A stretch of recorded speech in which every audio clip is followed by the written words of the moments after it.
Alright everybody, Clayton here with Dialed In Gear. As I'm filming this video, it is January 2022, and as most of you know, that is the month that most of the manufacturers like to roll out their new products and display them at SHOT Show. And one product that came out this year that I am very happy and blessed to get my hands on is a new product from Marlin, now owned by Ruger. Before we get into the gun behind me, just a little bit of backstory. Marlin is now owned by Ruger after the Remington bankruptcy about 2 years ago. Ruger did purchase one of Remington's largest assets, which was Marlin Firearms, and I think we are all very pleased that they're the ones that got a hold of it.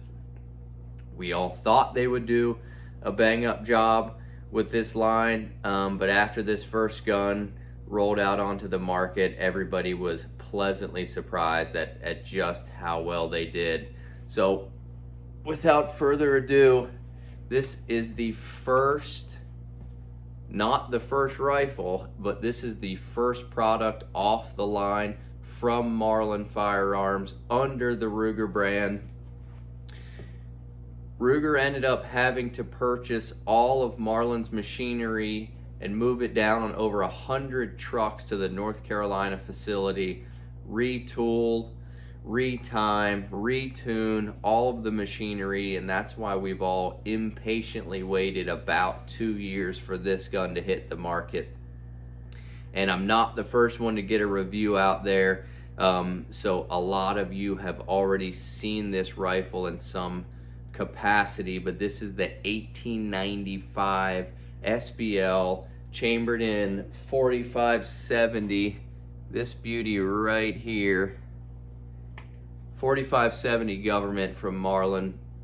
Now the 1895 configuration, the SBL configuration, which is going to be the gray laminate stock, as you can see, this nice polished stainless steel receiver and barrel, was actually introduced in 2009 and then was made popular by Jurassic Park when Chris Pratt carried it as the T-Rex hunting gun in Jurassic Park several years ago. After that movie came out, a lot of folks on the internet got a little crazy and started to develop all of these tactical lever actions that have now become very popular. Obviously Marlin is producing a tactical lever action. Henry's doing the X model. Rossi's now doing it as well. And I really think it's really cool. It's the old lever actions meets new. I'm going to walk you through all the features on this rifle, and as you can see, it's just a really cool setup. Marlin did an incredible job with this rifle. Everybody, you know, was kind of waiting and hoping that they would, and they definitely produced. So without further ado, let's just start at the back of this rifle, work towards the front. And I don't want to forget to mention this. One of the most important things about this beauty right here, every component from the laminate to the steel to the screws, every single thing inside of and on this rifle is made here in the United States. I talked to somebody at Ruger. They're the one that actually informed me of that. They are taking great pride in the fact that this is all made here in the United States from top to bottom. I thought that was really cool, and I was going to purchase the rifle either way. That just made it that much sweeter to own one of these beauties here. So starting at the back of the rifle, they really beefed up this recoil pad.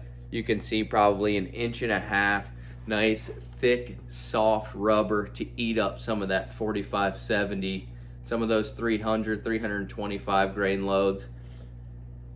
I got some Hornady lever evolution back here. That's a 325 grain FTX. That stuff will hammer you. So after a day at the range or This is a 6+1 capacity. So after running through that 325 grain bullets, you know, it's nice to have that meat back there at the back of the rifle. Moving forward, this gray laminate's absolutely beautiful. The grain on it is extremely tight. I think the coloring is awesome, just in general. The checkering on this is really, really nice and tight and square. They did the checkering back here on the pistol grip as well as up here on the forearm. Just really nice, classy look. Going back to the theme of the old meets new. One of the most important features for me as a hunter using this gun is this large loop. I started to deer hunt this year with a lever action, and the 1894 Winchester that I have has the standard loop. I actually like this one a little bit more because even with a thick glove, you can get in there and manipulate that action. You know, if it's if you're nervous and you just need to get in there with a glove, there's no second guessing on it. There's no having to take a glove off during the moment of truth. So that's a really great feature, which I like. Moving up a little bit more, this gun does ship with the hammer extension. I haven't put it on yet, but I probably will. Polished stainless receiver. Get up a little bit closer here. As you can see, that is a spiral fluted bolt. Just a great little aesthetic, little less metal on metal. I'm sure there's some performance features of that spiral fluted bolt as well, but honestly, just the aesthetics of it are really, really nice. They've mounted about a 15-inch Picatinny rail on top so that you can run anything you want optics-wise. If you just want to keep it, this is going to come stock with a ghost ring rear sight.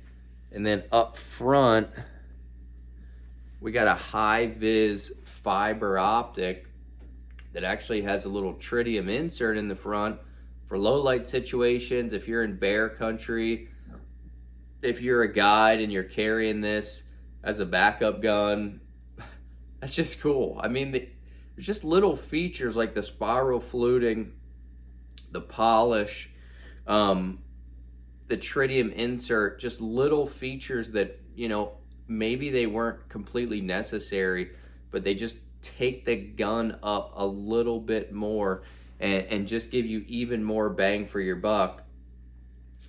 Going back to the Picatinny rail, you could mount any kind of 1-5, 1-6 scout scope on here.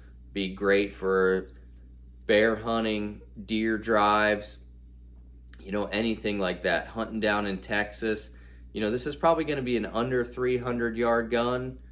So any 1-6 power, even a reflex sight, a little red dot, there's a million of those on the market. That would be a great feature for this gun if you were using it as a backup gun in the brush. All the way out at the end of the barrel, you will see Marlin has threaded this thing from the factory, which I think is an incredible feature. Everybody's going to suppressors now. They're going to make the e-file even quicker, so it'll be faster. You won't be waiting so long to get your suppressors. To have your barrel threaded at a gunsmith's going to cost you a couple of $100. Marlin said, hey, let's just stick with the tactical theme. Put it on there for him right out of the box. I think that's incredible. I'll definitely be suppressing this thing, or at least putting a big muzzle brake on it here in the very near future. So like I touched on before, Marlin is now owned by Ruger. So Ruger wanted to do some stuff on this rifle to differentiate the old 1895 from the Ruger 1895 SBL. And aside from the aesthetics, slightly slimmer forearm on the new Ruger version. The laminate meets up to the receiver so tight, so much better. Meets up to the barrel band nice and flush. You also see already comes with a stainless sling swivel on the barrel band, one in the rear, which is a great factory feature, no drilling or anything involved. But to get back to the couple of features that make this a Ruger-made Marlin, starting off right here, you'll see that they changed the black and white Marlin bullseye to red and white, signifying, you know, the Ruger red. Over here on the left side of the barrel, right where it meets the receiver, you'll see an RP, meaning Ruger proof. And you'll also see the serials now starting with RM. I won't tell you which serial I got, but it's pretty low and I'm pretty excited about it. I don't know how many of these they're going to make in 2022, but I don't think it's going to be a lot. I think they'll probably start doing the 336 or possibly another model, start making some 60s or something like that here over the next few months.